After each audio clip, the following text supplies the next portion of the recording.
Hi friends, வணக்கம். Sunday காலையில் நாங்கள் எப்போவுமே காலையில் இஞ்சி குடிக்கிறது வழக்கம்.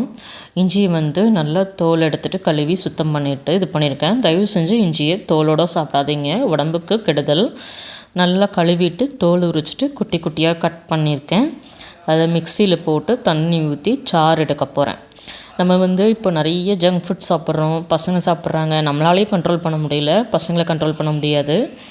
அதுக்கு வீக்லி ஒன் டைம் இந்த மாதிரி இஞ்சி சாறு குடிச்சிக்கிட்டிங்கன்னா உடம்புக்கு நல்லது. லேடிஸ்க்கு பீரியட்ஸ் ப்ராப்ளம், மற்றபடி உடம்புல எந்த ப்ராப்ளமும் வராது. இஞ்சி சாறு நல்லா அரைச்சிட்டு இந்த மாதிரி ஸ்பூனோ இல்லை கரண்டியோ வச்சு இது பண்ணிக்கிட்டே இருந்திங்கன்னா சாறு நல்லா வடியும். எவ்வளோ தூரம் சாறு வருதோ அந்த வரைக்கும் எடுத்துக்கிட்டே இருங்க. ஏன்னா நிறைய வரும். நீங்கள் எவ்வளோ ஸ்ட்ரென்த்தாக இது பண்ணுறீங்களோ அது தக்கன சாறு வரும். நல்லா இஞ்சி சக்கை ஆகிற வரைக்கும் முடிஞ்ச அளவுக்கு நீங்கள் சாறு எடுத்துக்கோங்க. எங்கள் வீட்டில் நாங்கள் 4 பேருக்கு தான் நான் இஞ்சி எடுத்திருக்கேன். இது பெரிய கிளாஸ்க்கு குடிக்கணுமானா வேண்டாம், அரை கிளாஸ் குடித்தா கூட போதும். நல்ல வறுத்து நீங்கள் ஒரு வாரம் குடிச்சு பாருங்கள், உங்களுக்கு தெரியும். ஆனால் என்னென்னா காலையில் வெறும் வயிற்றில் குடிக்கணும். அதனால தான் சண்டே நம்ம இது குடித்து 1 ஹவர் கழித்து தான் சாப்பிட்ணும். இது குடித்தோடனே காரமாக இருக்குன்னு தண்ணிலாம் குடிக்கக்கூடாது, டிசென்ட்ரி ஆகிடும். ஒரு 1/4 மணி நேரம் மூடி வச்சுட்டு சாறு எடுத்துகிட்டு 1/4 மணி நேரம் மூடி வச்சுட்டேன். அதுக்கப்புறம் வடிகட்டணும். ஏன் 1/4 மணி நேரம் அப்படியே வைக்கணும் அப்படின்னா, இப்போ காட்டுறேன். வேறு பாத்திரத்தில் வடிகட்டும் போது பார்த்திங்கன்னா அடியில் வெள்ளையாக படிஞ்சிருக்கும். அது இஞ்சியோட கெடுதல்னு சொல்லுவாங்க. அதை உடம்புக்கு ஒத்துக்காது. அதனால தான் வடிகட்டினதுக்கப்புறம் பார்த்திங்கன்னா பாத்திரத்துக்கு அடியில் வெள்ளையாக இருக்கும். அதுக்காக தான் கொஞ்சம் நேரம் வச்சிங்கன்னா அது கசடு ஃபுல்லாக படிஞ்சிடும். இப்போ நம்ம இஞ்சி சாரை தனியாக எடுத்து வச்சுக்கலாம். இப்போ நான் கருப்பட்டியில் தான் சேர்க்க போகிறேன். கருப்பட்டியை பொடி பண்ணி வச்சுருக்கேன். கருப்பட்டி நிறைய சேர்க்காதீங்க. வெறும் பச்சை இஞ்சியை காய்ச்சி குடிக்க முடியாது. அதுக்காக தான் கருப்பட்டி. மண்டவெல்லம் வேண்டாம். நீங்கள் கருப்பட்டி இல்லைன்னா தேன் சேர்த்துக்கோங்க. கருப்பட்டியில் கொஞ்சோண்டு தண்ணி ஊற்றி நல்லா கரைச்சி கொதிக்க விட்டுருங்க. கொதித்ததுக்கப்புறம் கருப்பட்டியில் மண் இருக்கும், அதனால் அதை வடிகட்டிடலாம். வடிகட்டிட்டு திருப்பி அதே பாத்திரத்தை கழுவி எடுத்துகிட்டு அதில் இஞ்சி சாறு ரெடி பண்ணிடலாம். பாருங்கள், கொஞ்சோண்டாவது மண் இருக்கும். நம்ம கொஞ்சம் தானே போட்டிருக்கோம், அந்த மண் கூட நமக்கு வேண்டாம். அதனால் நான் நல்லா வடிகட்டிட்டேன்.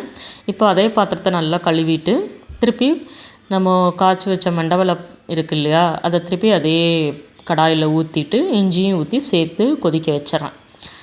இஞ்சி குழந்தைங்களுக்கு கொடுக்கலாம். ஆனால் கொடுத்தோடனே காரமாக இருக்குதுன்னு சொல்லி தண்ணி மட்டும் கொடுத்துடாதீங்க. தேன் கொடுங்க, இல்லைனா கொஞ்சோண்டு நாட்டு சக்கரை இல்லைனா சாக்லேட் கொடுங்க. இப்போ நல்லா கொதிச்சிருச்சு. மண்டவெல்லம் கொதித்தோடனே இந்த இஞ்சி சாரை கலந்துடுறேன்.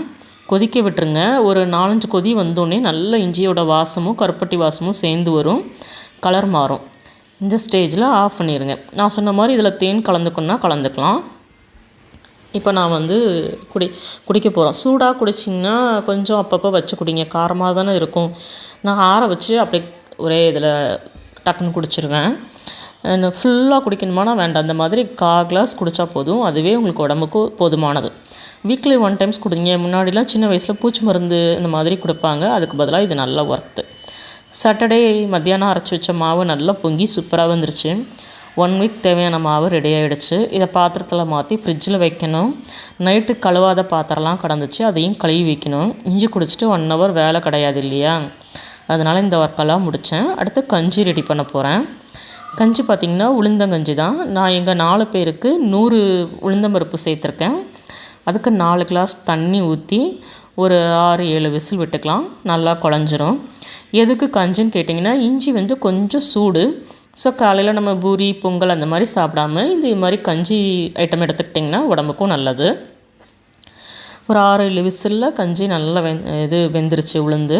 இப்போ கரண்டி வச்சு நல்லா மசிச்சு எடுத்துக்கிறேன். உங்கள்கிட்ட ஸ்மாஷாக இருந்ததுன்னா கூட நல்லா இன்னும் குழந்தைங்க குடிக்க மாட்டாங்க, வாயில் வருதுன்னு சொல்லுவாங்கன்னா நல்லா மசிச்சு எடுத்துக்கோங்க. இல்லை மிக்சியில் ஒரு சுத்து கூட போட்டுக்கோங்க ஆற வச்சு.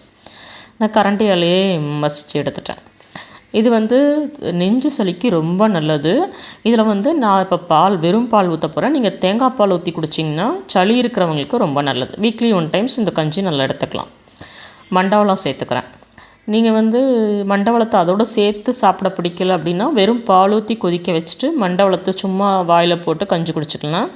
நான் இப்படி சேர்த்து குடிக்கும்போது நல்லா டேஸ்ட்டாக இருக்கும். பாயசம் டேஸ்ட்டில் இருக்கும், சாப்பிட்றதுக்கும் நல்லாயிருக்கும். மண்டவெல்லத்தை போட்டு நல்லா கலந்துட்டு கொதிக்க விட்டுறேன். மண்டவெல்லம் நல்லா கரைஞ்சி அந்த கஞ்சியோட கலர் மாறுற வரைக்கும் கொஞ்சம் நேரம் கொதிக்கட்டும். ஒரு 10 நிமிஷத்தில் நல்லா கலர் மாறி சூப்பராக கொதிச்சிருச்சு. எனக்கு மண்டவளம் வேண்டாம்னு சொல்கிறவங்க நாட்டு சக்கரை கூட சேர்த்துக்கலாம், அதுவும் நல்லா தான் இருக்கும். இப்போது ஒரு கிளாஸ் பால் மட்டும் சேர்த்துக்கிறேன். பால் ஊற்றி ரொம்ப கொதிக்க விட வேண்டாம். பால் ஊற்றினோடனே ஆஃப் பண்ணிவிட்டு ஒரு கொதி வந்தோடனே ஆஃப் பண்ணிவிட்டு தேங்காய் பூ சேர்த்துக்கலாம். தேங்காய் பூ எதுக்குன்னா சும்மா டேஸ்ட்டுக்கு தான். நம்ம வந்து காலைல டிஃபன் சாப்பிட போகிறதில்ல, அதுக்கு பதிலாக தான் இதை சாப்பிட போகிறோம்.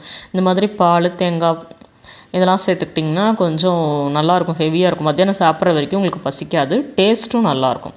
இங்கே திருநெல்வேலிலாம் வந்து இதை வந்து உளுந்தம் பாயசம் அப்படின்னு சொல்லி விற்பாங்க. பருத்திப்பால் கடையில் இருக்கும், மார்க்கெட்டில் கிடைக்கும். இவ்வளோ டேஸ்ட்டாக இருக்கும். அவங்க வெங்கல பானையில் செய்வாங்க, உடம்புக்கு ரொம்ப நல்லது. குழந்தைங்களுக்கு கொடுத்து பழகுங்க. இது வந்து டேஸ்ட்டாக பாயசம் மாதிரி இருக்கிறதுனால குடிச்சிருவாங்க.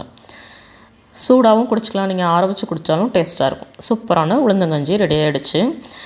இங்கே 4 பேருக்கு இது போதும், ஒரு கிளாஸுக்கு மேலே குடிக்க முடியாது. நான் இப்போ குடிச்சிட்டு மத்தியானம் லஞ்சை ஹெவியாக ப்ரிப்பேர் பண்ணிக்கலாம்.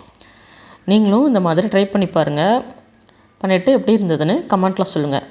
சண்டே மார்னிங் பிரேக்ஃபாஸ்ட் ரொம்ப சிம்பிளாக ஒரு குக்கரோடு முடிஞ்சுது. ஈஸியாக கிச்சனையும் க்ளீன் பண்ணியாச்சு. நீங்களும் ட்ரை பண்ணுறீங்களா? தேங்க்யூ, பாய்.